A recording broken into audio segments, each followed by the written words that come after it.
So the molestation, it's something that I asked God to help me heal from. The rape is something I asked God to help me heal from, and He did. He really, really did. He took me on a journey where I had to go back and forgive the people who did those things. I had to forgive them for hurting me, for stealing my innocence. I mean, you are a young, like, okay, I can say that it did do something. It did trigger something that hasn't gone away. And I can't, it's something that will never go away. I don't think it will ever. Yeah. Do we really want to talk about it? Hello, dumelang. Hello, everyone. Welcome back to my YouTube channel. It's your girl, Koketo, and today I would firstly love to thank you for tuning in. Thank you for supporting me. Thank you for subscribing. Thank you so much for liking and sharing the videos with your families, your friends, the people you think need to hear these conversations. I really appreciate that. And for those of you who are joining for the first time, thank that person who forwarded you this video. I do not think that you are seeing it by mistake. I don't think that it's a coincidence, but I think honestly you were invited to be with us to come and hear what has to be said today. Today is yes, this conversation will not disappoint you in any way. There's just so much to unpack, and I hope that you'll enjoy it. Thank you so much. And if you know someone who can benefit from this, please do make sure that they get it. Stop the recording.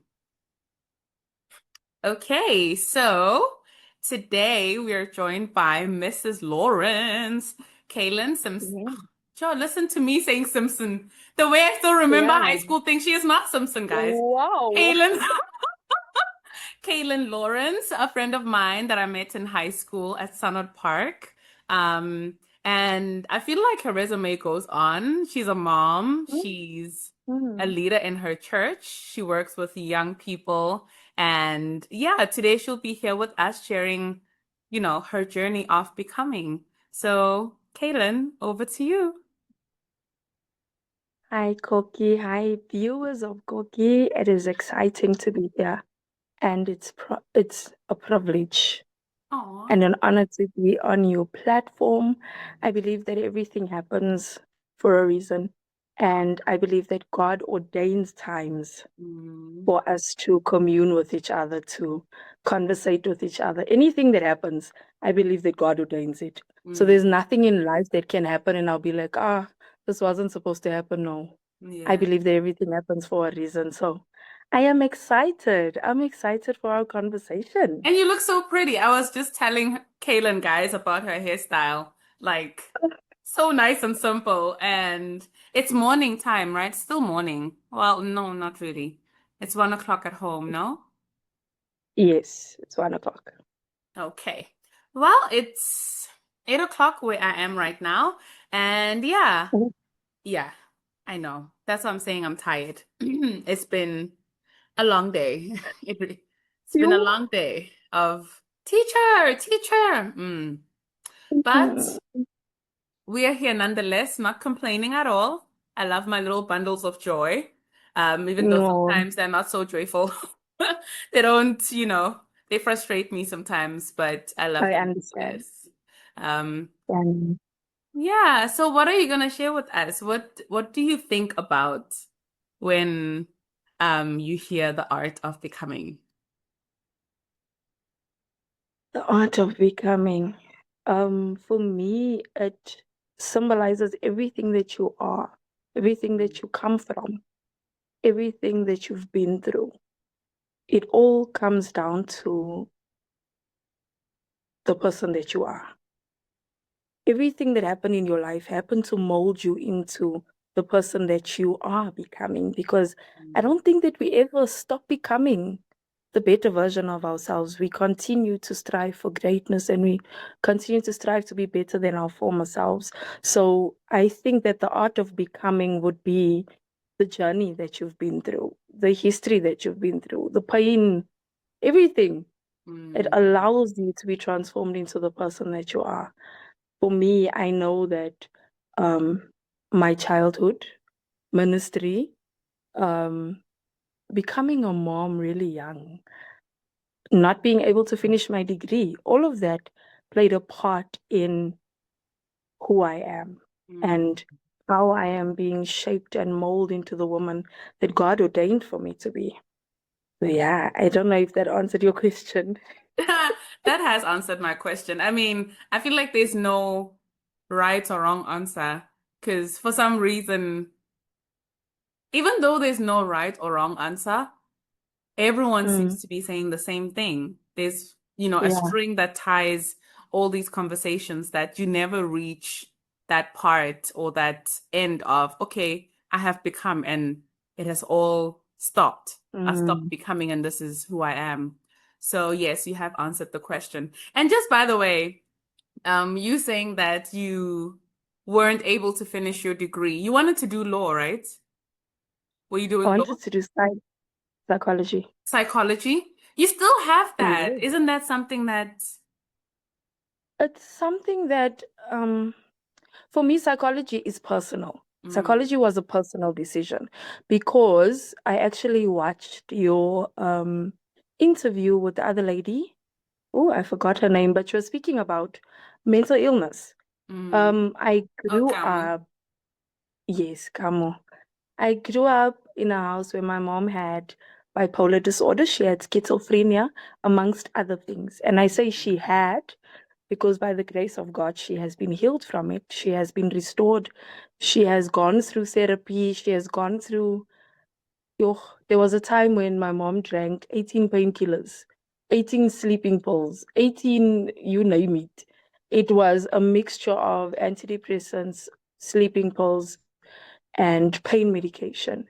I think the highest dosage of sleeping pills she had at some point was 10. So she needed 10 sleeping pills just to rest. It was really bad. So growing up in a house where you see your mother struggling with something, it made it very emotional for me. And I got to a point where I wanted to study psychology and bring the spiritual aspect to it. I Mm, wanted to study psychology to an extent where I transform the way we as believers look at it. Because as a Christian, I can say that the Christian community feels like it's a demon, it's a spirit, it must be prayed out. And unfortunately, that is not true mm, entirely. Yes, there is a spiritual aspect to it because it's your spiritual well being that makes you eat and drink things that basically change your chemical balances in your brain. And that's basically what causes mental illness. It's the balance of chemicals and, um, yeah, basically the balance of chemicals and hormones in your body. It mm, contributes to whatever you are going through mentally. And that made me want to bring Christianity into psychology in a way that we accept it and we pray about it. We do things that will make that person heal instead of us forcing mm. this person into a corner and saying, no, you are possessed. We need to pray for you. It's deliverance. That's what you need. I I love that realized you that say that. Mm, I, my mother went to a hospital. It was a facility. It was not necessarily like, what we think an asylum is. No, it was like a healing place. And it was Christian based. Oh, that place transformed everything. mm. Something How? that I wanted to build found her. It found her. They use different methods of therapy. They use art. They use creativity to help you heal. They use the distancing from technology because she was away from phones, she was away from TV, everything. They take away everything that will hinder your health because they believe that if your mind is clouded by the things of the world, you won't be able to focus on God and allow Him to work that healing inside of you. When she came out of there, like there was the world's difference. Mm, They cut down her medication there to change other things because now the schizophrenia was gone, the bipolar was gone.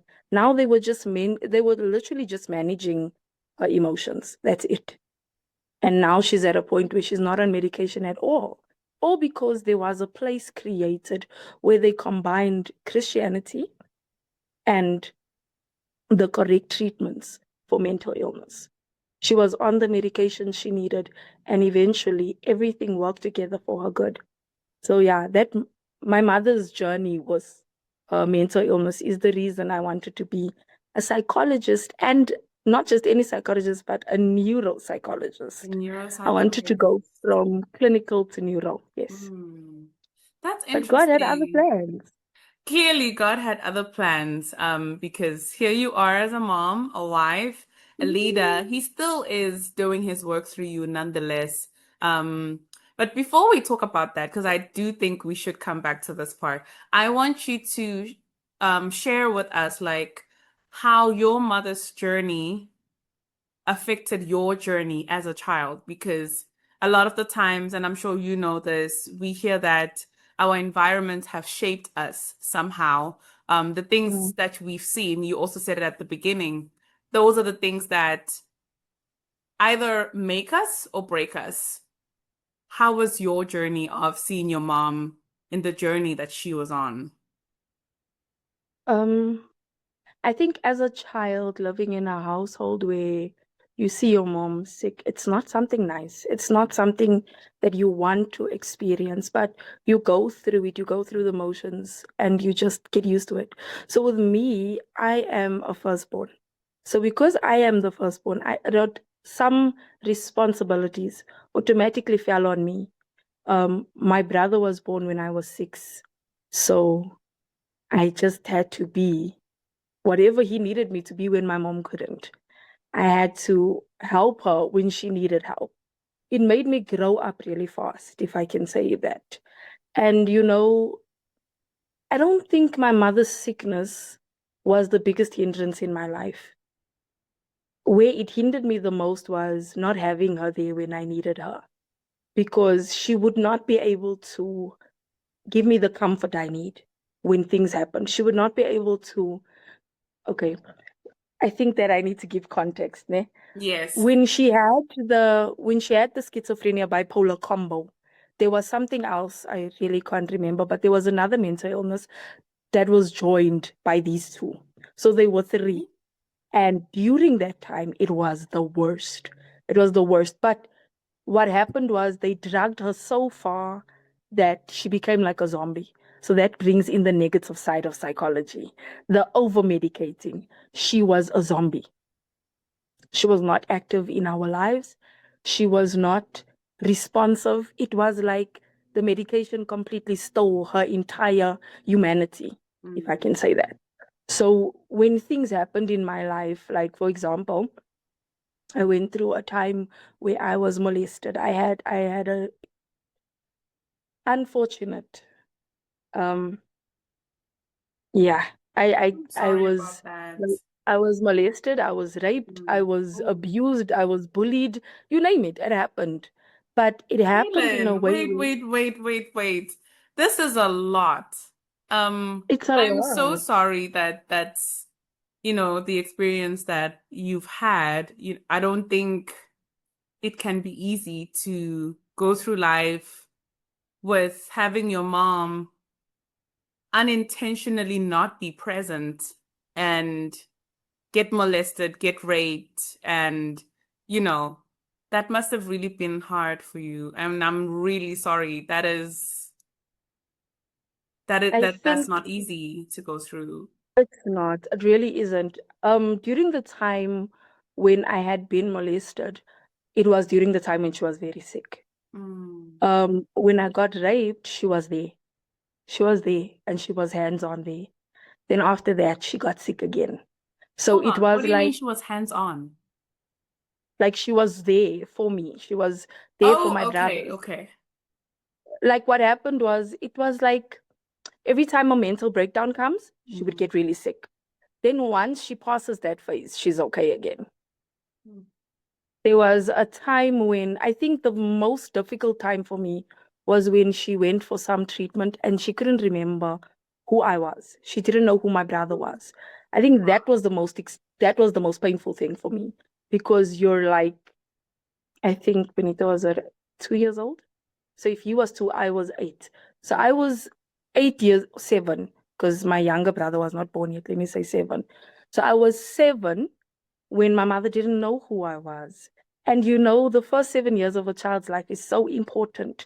When you're working in ECD, you start understanding that these years shape the child. They mold the child into the adult that they will become.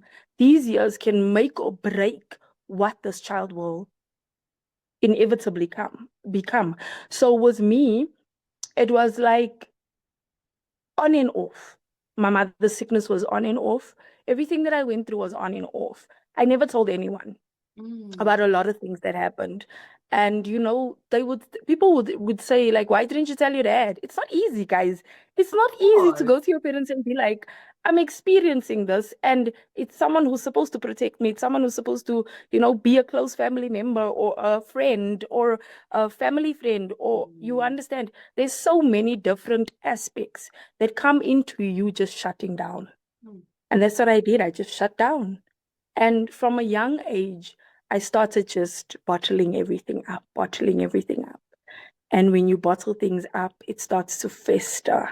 Of It course. starts to become like a canker sore. Oh my goodness. I feel like if we were able to see what people go through internally on the outside, it would be so painful for us to witness what other people go through, to see the scars on their bodies, to see the scars on their hearts, on their minds. So the molestation, it's something that I asked God to help me heal from. The rape is something I asked God to help me heal from. And he did.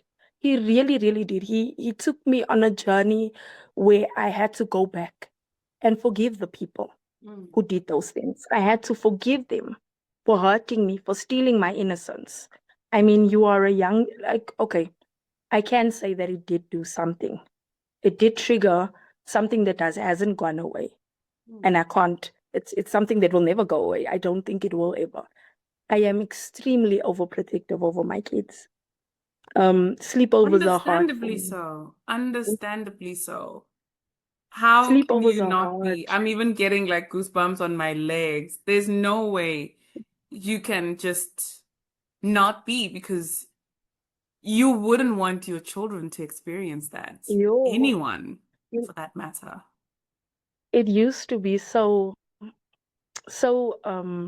I don't know, I used to become discouraged when the adults in my life used to say, stop dressing this girl so much, because I would dress my daughter in her, let's say, her pull-up, and then there would be a mtwipi. Whether she is wearing pants, whether she's wearing a skirt, whether, doesn't matter. She would be wearing mtwipi. And What? my aunt would She'll rebuke be me and wearing be like, what? tights, A tight. Oh, okay. Yeah, mtwipi, yeah, yeah. man. Like, So mm-hmm. So my aunt would rebuke me and be like, how must she potty train if you dress her in so much clothes?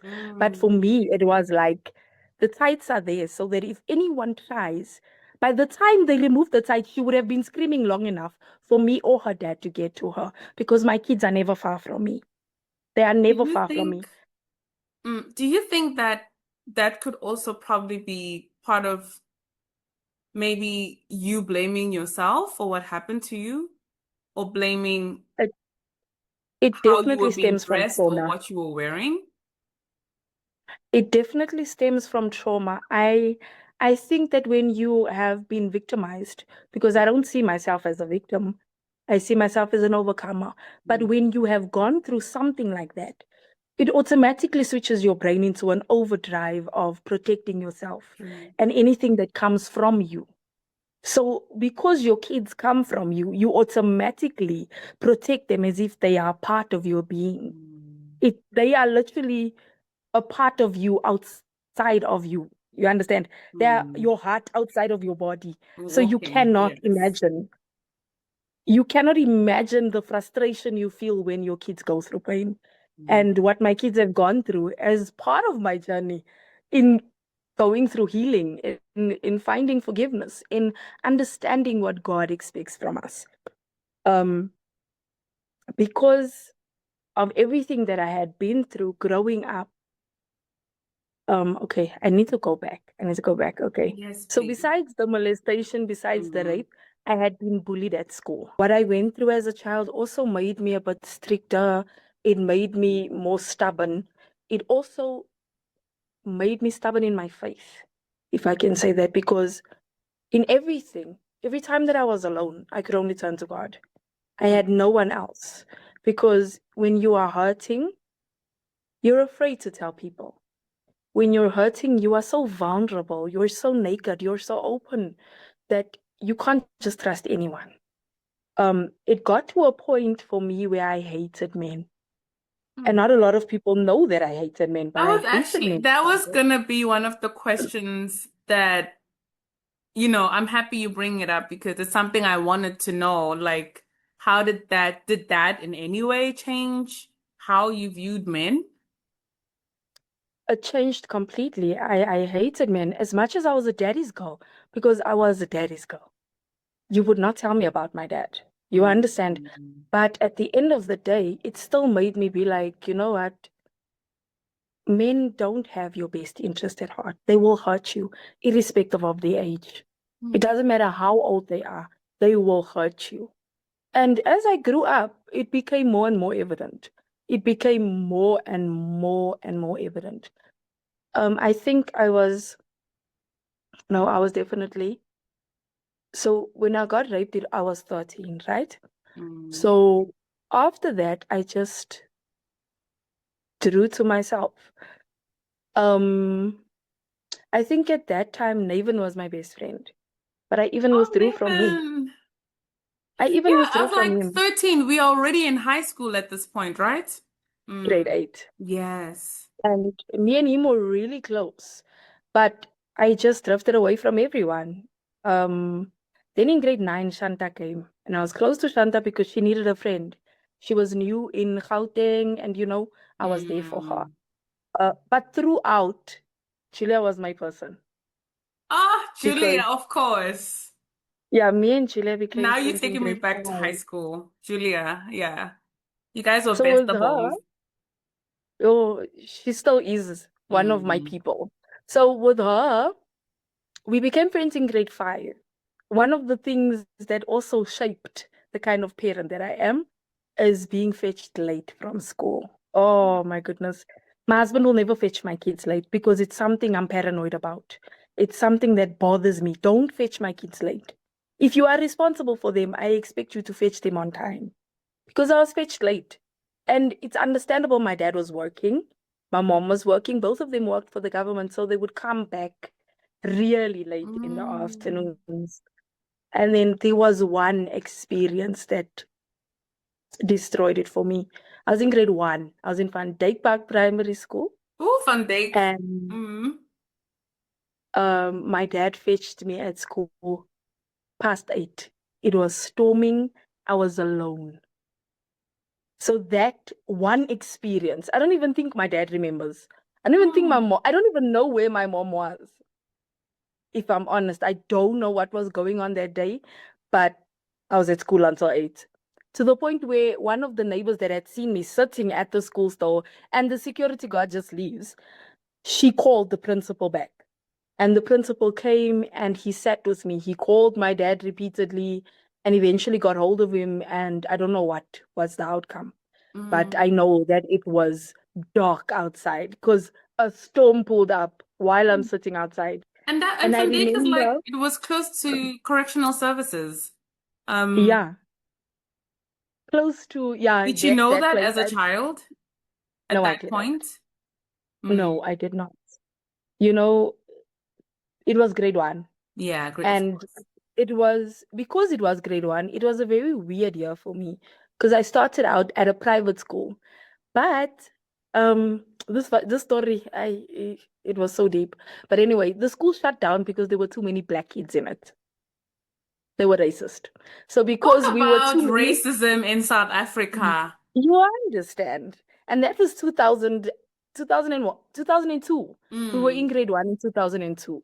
So imagine how far the gap is between 1994 and 2002, and still. They shut the school down because we were too many black kids and they pushed us all into Van Dyke Park. So that's how I ended up in Van Dyke Primary because it was very far from home. But my parents liked that private school that was close. So I ended up going to Van Dyke. And yeah, and my dad decided to fetch me late that day. Yo, to this day. you will not fetch my husband knows, babe, don't fetch the children late. Please. You can rather fetch them early, but don't be late. Mm. So I think that a lot of things actually in my journey um into becoming a mom, into becoming an entire pastor's wife. Oh, wow. Into becoming an ECD educator, into Mm. becoming your everything that I am, a worshiper. All of it is shaped by what I went through as a child. You know, my relationship with God became deeper after certain things happened. So after I got raped, after I experienced homosexuality firsthand, God just brought me to a place where He broke me. He shattered me so that He could mold me into what He wanted me to be. So during that broken period, I was 15. And I said, Lord, whatever you want me to do, I'm going to do it. And I'm not going to have a boyfriend. I'm not going to go out with my friends. I'm not going to do anything that you don't want me to do.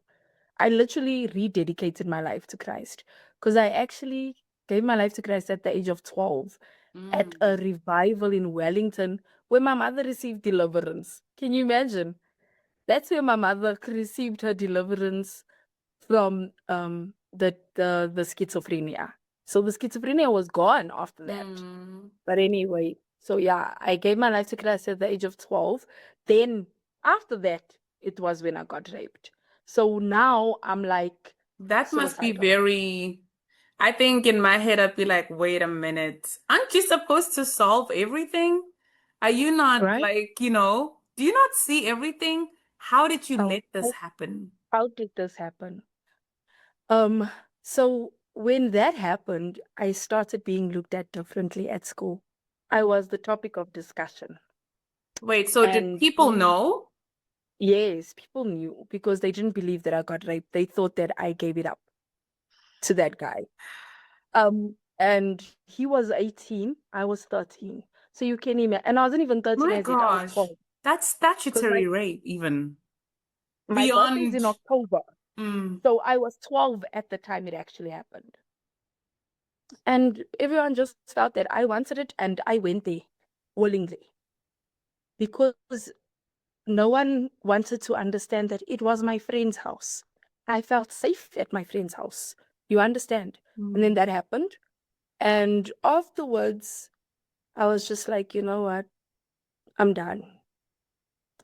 I tried multiple times to end my life mm, from drinking my mother's medication, which is very dangerous, to cutting my wrists, to I was just like, Lord, you know what? Just let me die. I'm done. mm, And God reminded me, actually, my grandmother. I don't want to talk about my but anyway, my grandmother molded me a lot into the woman I am, especially when it comes to religion, when it comes to my spiritual life. She's the one who told me that, yes, someone stole your innocence, but God restores what God the devil steals. restores. He You are indeed does still a virgin. restore. That's what my grand said to me. She said, you're still a virgin. Um, God is going to restore everything. He will heal you from what has happened. And then she's the one who told me that if you kill yourself, you'll go to hell.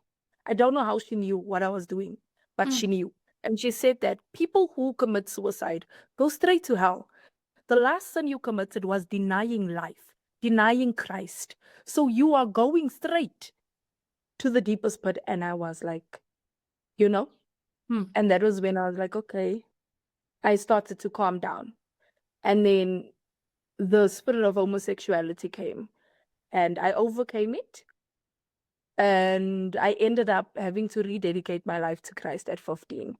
And when I did that, I also told God, you know what, Lord, you ordained a man that you created for me.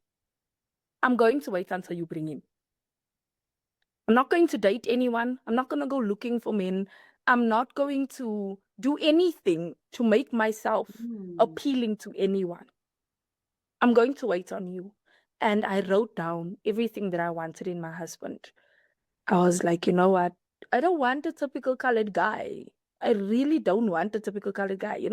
I want a man who's God fearing. I want a man who's going to Mm. put you above everything because you are my everything. You need to be Mm. his everything also. Um, yeah. Hold on. So for Mhm. those who do not know what a typical colored guy is like, do you mind Oh my sharing, God. please? What's a typical colored guy, Caitlin? A typical colored guy. Man, these guys that are the definition of our race. You know, when you see them, this one is the colored. You you understand from the dress code to the Yes. attitude to the behavior. Colored guys are cool and whatever. I respect them in their right. I Mm, respect every man in my race, outside of my race. I respect every South African man because at the mm, end of the day, we're all blood inside or red. But colored guys, it's like they have the spirit of cheating. It's a spirit because they like cheating. They are just out of hand.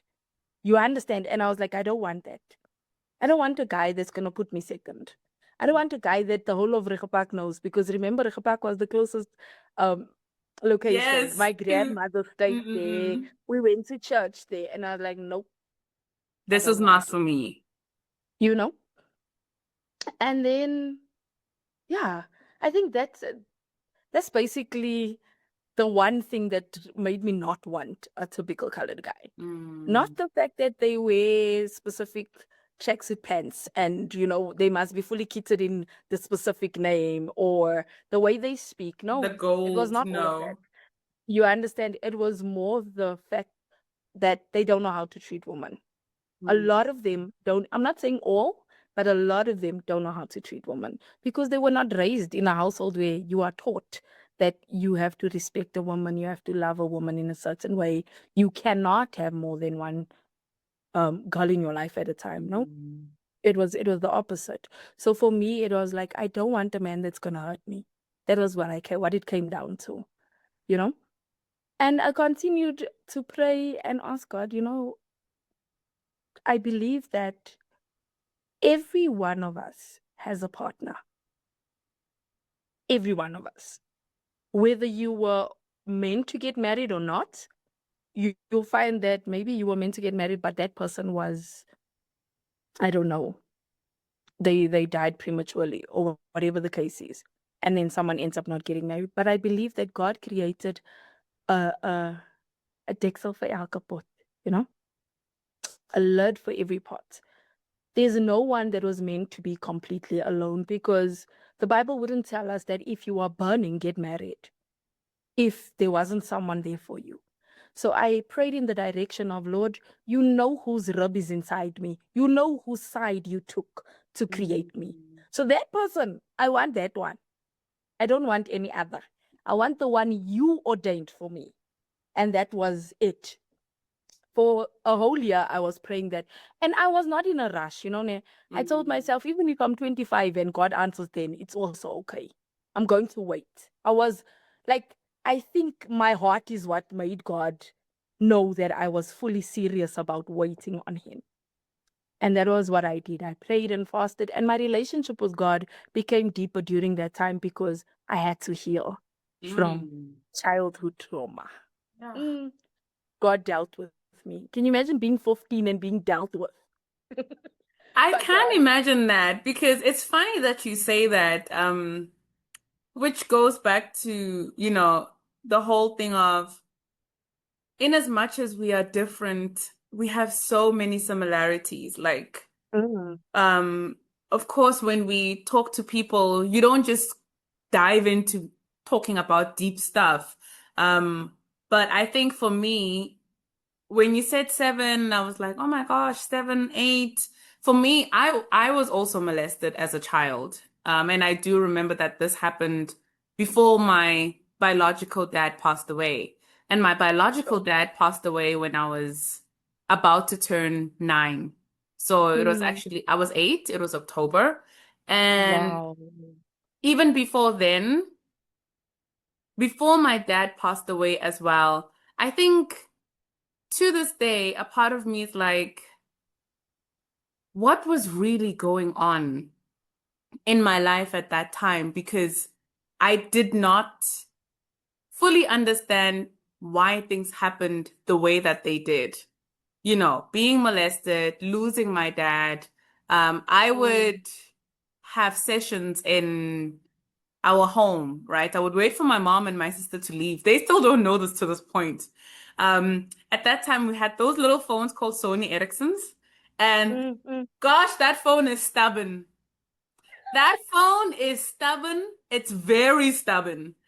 I became angry, you know, and I would throw it to the wall. Hope I wanted something to break, you know, just as much as Oh, I broke, I wanted it to break, yeah, but yeah. it was not breaking. It would literally just get like little scratches on the side. Bro, I'm throwing you to the wall. Break. You are refusing. It would, You are the refusing. back thingy wouldn't even open. Like the, Oh. you know, and I don't know, in that moment, I'm like, I'm a thrower. I used to play shot put and stuff. My Mm. throwing is very strong, you know, Yeah, at that age that all of this was happening, I had already started, you know, being trained as a shot put girl, you know.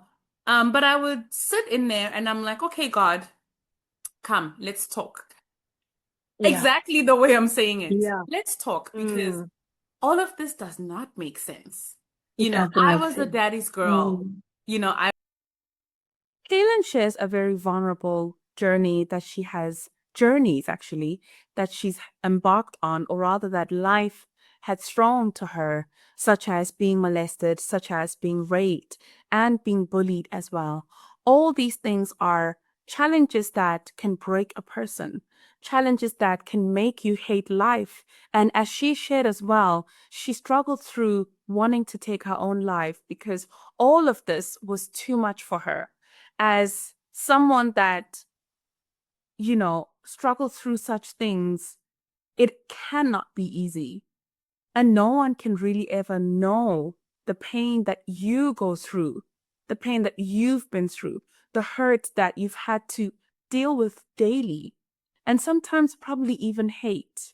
If you're someone that sees yourself through Kaylin's journey, I do hope that you do stay tuned, that you do stay tuned into the next videos that will come up because there is more that she shares about how she overcame. It is not an easy journey, but it is not a journey that you have to take on your own. You have a helper who is Jesus Christ. You have a helper who is probably a close friend. You have someone who can help you deal with these traumas, deal with these ills that have happened to you, the evil that has taken place in your life. It is not fair. It never was fair. It was never supposed to happen to you. And I hope that with her testimony, with being able to have her be as vulnerable as she has been, that that vulnerability has somehow been able to help you and that it has come through to you to know that you are not alone and you do not have to be alone. In the next part, part two, Kaylin shares her journey of motherhood and what that has been like. She shares a journey of loss through a miscarriage and the ways in which she's been able to deal with that and move forward. So thank you so much for tuning in. And I do hope that this will be something that you benefit from. Thank you.